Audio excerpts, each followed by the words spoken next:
Lead management, huh? Yeah. Yeah. It's I need more leads. No, you need social skills, you bitch. That's gonna be a good one. Like 15 to 20 episodes ago, we talked about lead management and like this whole process, right? Like it hasn't been that long ago within the past couple of months here, but it's coming up again as just like, hey, you got leads. You're just not doing what you got to do with the leads. Here's a not so subtle reminder. You probably have leads. You're just not handling them well and turning them into proper conversations to generate revenue. I think a lot of people just over engineer the crap out of it. I think we're in a drought of social awareness and social skills more than anything. And I am proof of that because you put me in a room and people ask me questions, I'll answer the question, but then I forget to ask them questions sometimes because I probably don't want to really be there.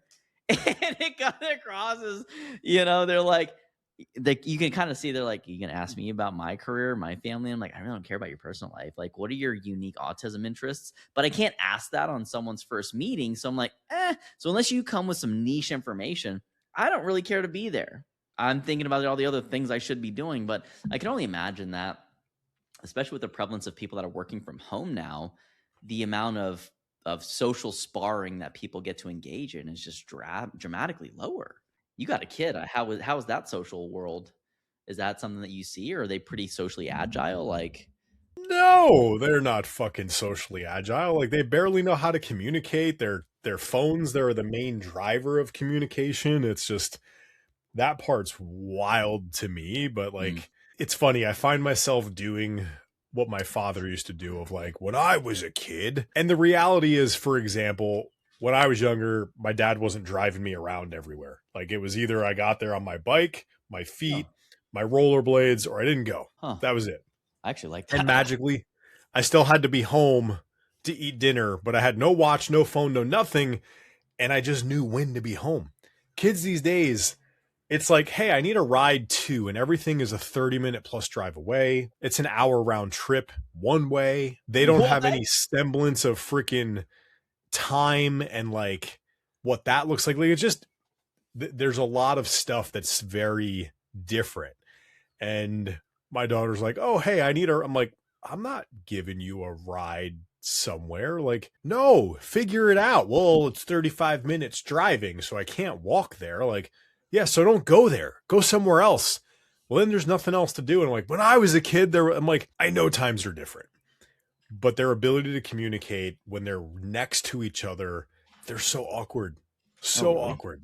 When they're next to each other? What do you mean? When kids are next to each other and they have to communicate, they don't know how to have a conversation. It's super weird. It makes me feel uncomfortable, and it's hard to make me feel uncomfortable. What do they do? What do you mean they don't communicate? What do they do? They don't know how to interact. It's like, hi. That's crazy. What, like, do they just text each other while they sit next to each other? Basically. But they're sitting right next to each other. Why don't they just reach over and say something?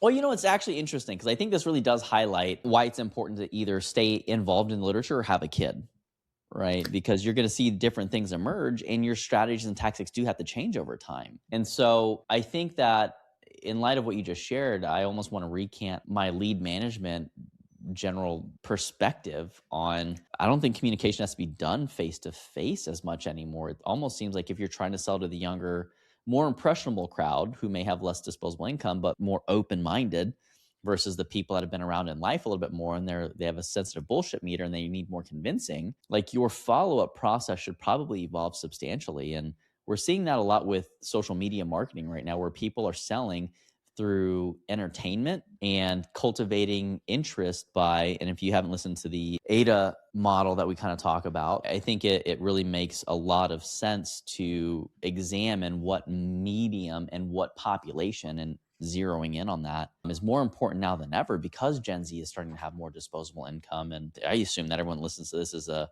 millennial that's starting to say, well, back in my day, if you're not from this century, you're the right demo.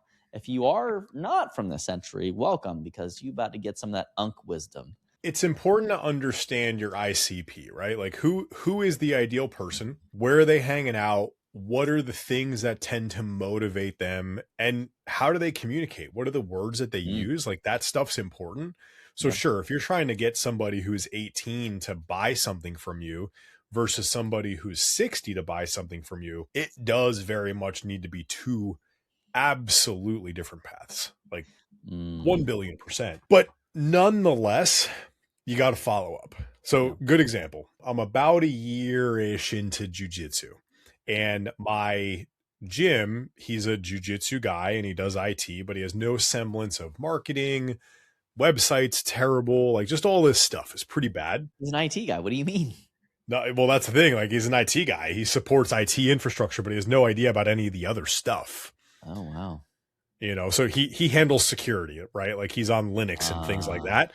He's not, you put him in Meta Business Manager and he's like, I don't even know where to begin, which it is confusing in there. But, yeah. we're going through and website and this and that and connecting and Rise CRM and all the things and slowly working on stuff. And I'm like, hey, summer, we should do an unlimited pass offering for students and, people home. Let's do something like a $249, $299 for all you unlimited for 2 months, which both of those prices are cheaper than his normal unlimited price. Yeah. Get some people in the door, and like you get 2.5 months ish, depending upon when you start, and then go from there. And he's like, oh, well, some schools charge, $250 a month. Like, this feels so cheap. Well, people, and I'm like, the whole summer. And I'm like, yeah, like they charge $250 a month. That's fine. But you're trying to attract 20-year-olds that Yeah. have no money. 100%. Like, get them in here, and guess what happens? If they've come here, they've had some fun. When they come home, they'll do some drop-ins, and when they come back home, if they don't move away, you're probably the gym of choice because you've been the one they've come to for a couple of summers. And that's some of the stuff where we need to worry less about the numbers and in terms of the revenue. Obviously, don't do it at a loss, Yeah. but understand why you're trying to acquire that person. Yeah. That person doesn't make or break your business, though, because that's Mm-mm. maybe 2 months out of the year, which is 1/6 or 17% of time. If you don't solve the other 83%, who gives a shit about the 17%? Yeah. We're having this big conversation and it's like, oh, well, and I'm like, I hear you, but that's like me saying, hey, which one of these submissions should I use at this position? And then you say to me, how often do you make it to that position? And I go, I don't know, 1 out of 20 times.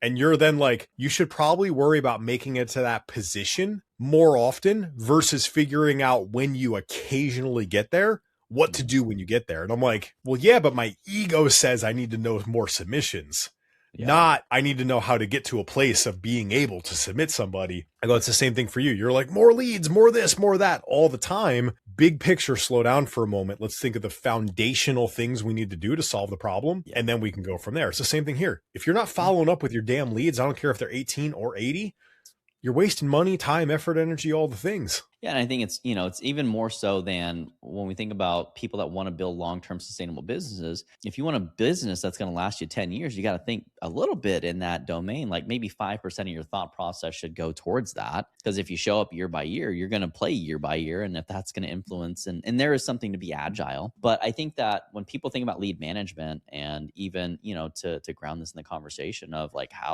what's the follow-up? Sure, do $250 for 3 months or 2 months, basically buy one, get one is what it sounds like, is a different way to structure that. Even if you have the capacity, you should for sure do that. And if you don't, find a way to make it happen, because the people and the young people that you come across, and I think this is such an underserved demographic because people dismiss them as not having financial means. But when we think about who's going to be buying from you in 5 to 10 years, you have the opportunity to cultivate so much goodwill in that community. And if you take someone that has, maybe no income and they can't afford it, but they're having a rough time and they really want to try something, and you can see it's meaningful, like finding a way to give them some kind of complimentary, or like get them a break. I remember when I was in college, I was paying $80 a month for my CrossFit gym membership. And the only income I had at the time, because I was a collegiate athlete, was like 300 and some odd dollars, the Montgomery GI Bill. Shout out to Uncle Sam. Deployed veteran giving me $300 a month. That's sweet. But yeah, I was paying 25% of my income was going to a CrossFit gym. And I was like, oh, that's so much money at the time. And in hindsight, like when I opened a CrossFit gym, I was charging $135 a month. I don't think it's inflation. It was just because I was doing the numbers. And all that to say, I think that people will step over long-term, and the goodwill nature will do more for your business than collecting, 1/10 of the people that come across your door and collecting full rack. So there are long-term payoffs for doing things like that. Well, it's about understanding why you're doing a thing. One client Mhm. working with Yeah. and they continue to say that their webinars are not converting. They continue to say the webinars are not working. And I'm like, you're 100% right. The leads that we generated in the week leading up to the webinar, and then within 5 to 7 days of the finish of the webinar, so a 2-week window, those people in that 2-week time on average are not converting, not at any measurable means in terms of success. The crazy thing is last week, 3 people who attended a webinar back in February converted. And they drove the ROAS of the February conversion point, or that webinar, if we attributed it to that, to now over a 5x. It's like, well, no, that's not what made them convert. And I'm like, all right, sure. But what made them convert was continued emails and everything there. Mm-hmm. And listen, I'm all for like, hey, what makes them convert versus what makes them become a lead? That's a really solid conversation. And I'm fine to look at it in either lens as long as we're consistently looking at it in that lens, not when it's convenient. Yeah. But the thing is like, it highlighted very much where you generate the lead, understanding your reasoning behind it. You got to continue to nurture. Sometimes going out there with the intention to just generate leads and not generate sales is not a bad marketing campaign. Mm-hmm. Now, it can't always be your marketing campaign, but generating leads at an inexpensive cost that you can nurture and convert when the time is right is a very valid strategy as long as you have the nurture down. Mm-hmm. Not every single thing is I see it, I buy it, especially when we're talking hundreds and thousands of dollars worth of an expense. That was cool in 2016 when direct response was a thing. It's just not today. The buying cycle is typically longer. The higher the price point, the more the value proposition has to make sense for people that have less means. So those are kind of the 3 things of, obviously price point's a consideration, the resources of the individual and the meaningfulness of what it is or the value proposition. The more you have to clarify it, the more buying friction there is, the same way that you have multiple clicks. And when people have to click 14 times, like I'm annoyed. If I have to click more than twice to give you my money, I'll freak the fuck out. I'm not buying that shit. And then I just get petty. And then I'll start reporting your website. No, I'm kidding. I don't think you can do that anyway. $1 peptide courses, but anyways, so all that to say, it's just, I don't think it should be as transactional sometimes, to your point of what are you trying to get out of it? Like, what's the intent here?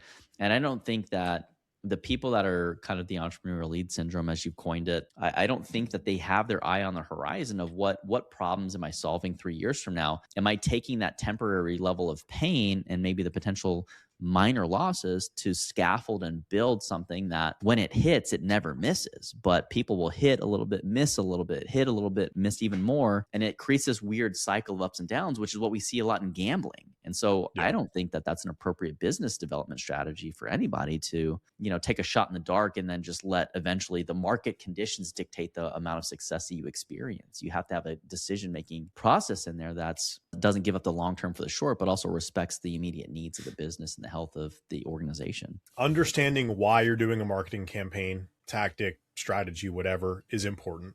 Mm-hmm. But also when you generate the leads, you got to follow up with them the intended way.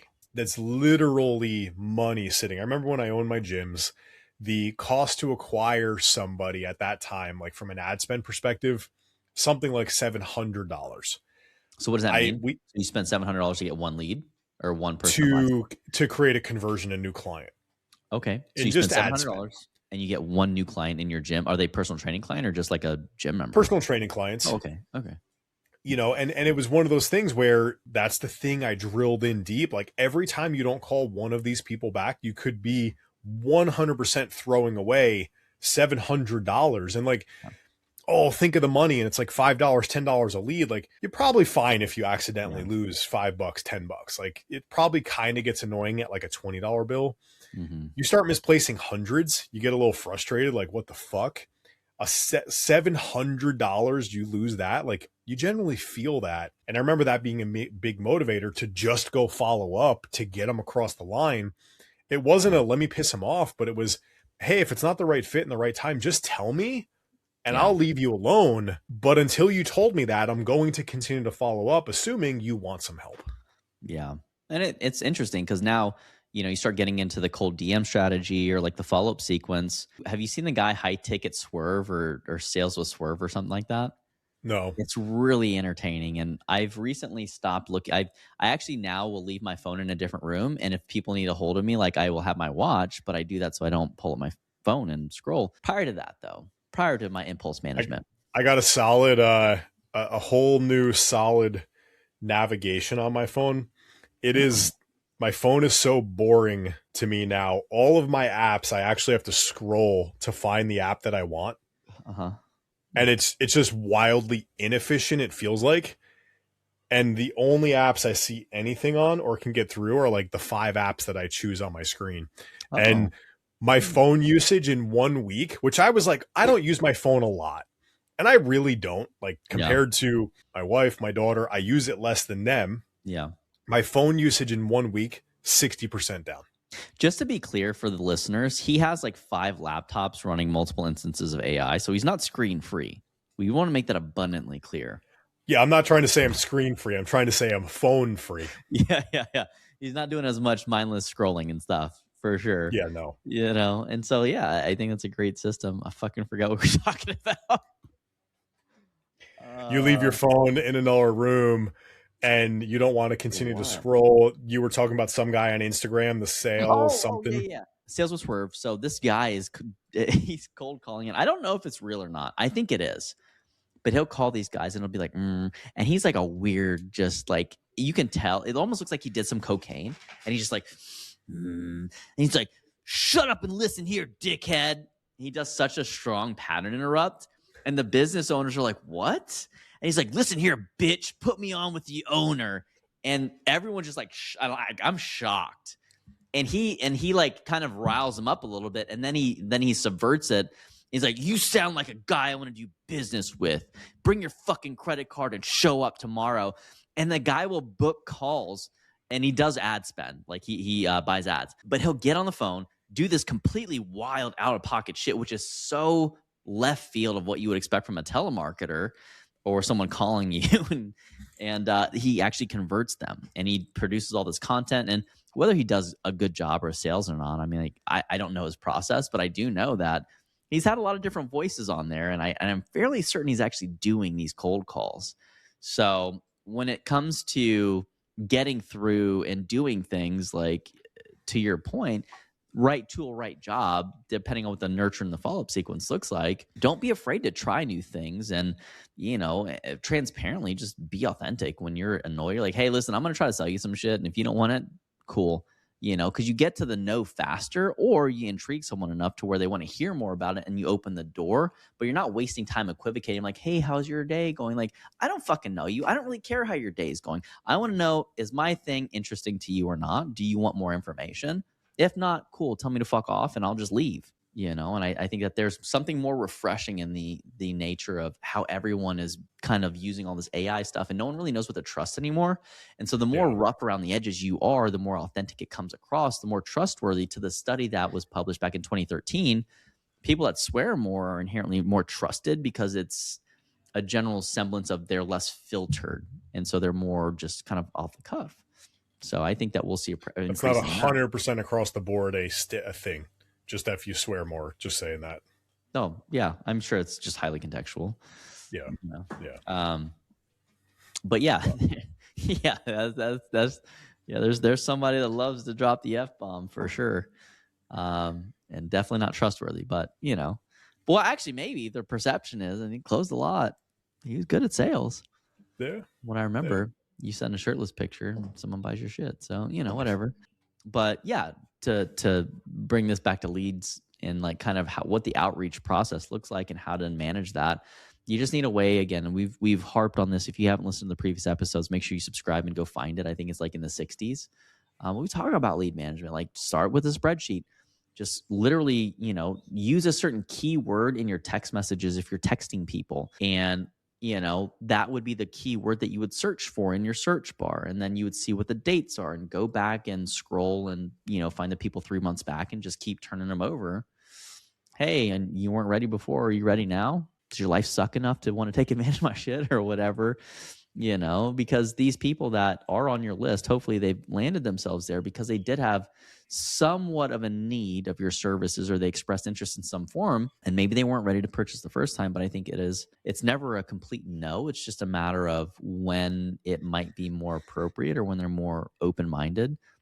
You know, someone has a family member that, you know, they're not looking for caskets, and a family member passes, and now all of a sudden, you know, they're in the market. So you just don't know what's happening in life. And that's why the follow-up is so important. And we're not just discounting people because the circumstances in life weren't conducive to them engaging in your service. 100%. Follow up with the leads. Understand why you're doing a marketing campaign thing in general. Don't just let them sit there dormant. Follow up, figure it out. It doesn't have to be automated all the way. Like I would say for $100 a month and being able to guarantee automations across the board and stuff you don't want to do, pretty wise investment, but maybe you don't want to, and that's totally fine too. Don't throw that money down the drain, and don't throw that time down the drain by not following up and doing your job. So one thing too, when you don't know because you've never calculated the value of what a potential lead is worth, go into your client list, and hopefully if you are listening to this, you do have a couple clients. And if you don't, like, reach out. We'll happily sit down with you and spend a couple minutes trying to give you some ideas on how to get your first client if that's where you are. Join our school network. Like, that's really where a lot of those conversations are rich, and why that exists. It's free. Get in there, ask questions, engage with the community. There's a lot of great coaches in there that are happy to help on top of our, you know, biased, admittedly, opinions. But yeah, I mean, I forget my train of thought. That's bad today. Reach out if you need help getting some of those leads. And if you have some clients and you've acquired clients, then go back and look at the amount of time and potentially the amount of money you've invested to get those clients, and just do some quick math. If you've gotten 5 clients and you've spent the equivalent of $10,000 of money and time into it, well, hey, it's $2,000 per client acquisition to get that. And that's really the main thing, to understand what it currently costs. By the way, if it is costing you $2,000, whatever you're doing is not working. So don't keep doing that and find something different. Unless you're charging 10. I mean, maybe. I don't think so, but maybe. Yeah. Maybe. And, like, you know, figure out what your clients are paying you and add that up, and, you know, find out how much your clients have paid you on average during the time that they're with you. And that's how much you're leaving on the table effectively. If someone stays with 6 months and you're charging them $200 a month, that's $1,200. Every person you don't contact, you might be leaving $1,200 of, you know, money on the table. So for what that's worth, I think that was what turned it for me, of like, oh fuck, you know, the average lifetime value for my clients was oftentimes $32,000 and some change. So I was really motivated to follow up, and really motivated to make sure that people had the means, and obviously, like, give the people that weren't good service and ask for recommendations if they thought anyone else might be a good fit, or if they thought I could help anyone else. And that's how I built my leads list. Is if I offered somebody something and they couldn't partake, then I'd ask them if they thought that there was anyone else that might value the hour that we had spent together or whatever. And it just grew and compounded over time. But I had to get in there every week and do those things and deliver, I would say, decent service. Follow up with those leads. Stop leaving money on the table. We appreciate you listening to Beyond the Pump today, where we break down the business of fitness and nutrition. Subscribe, rate, review, throw a question down the channel for us if you want us to break it down. And we appreciate you guys listening in today. We'll see you next time. Peace.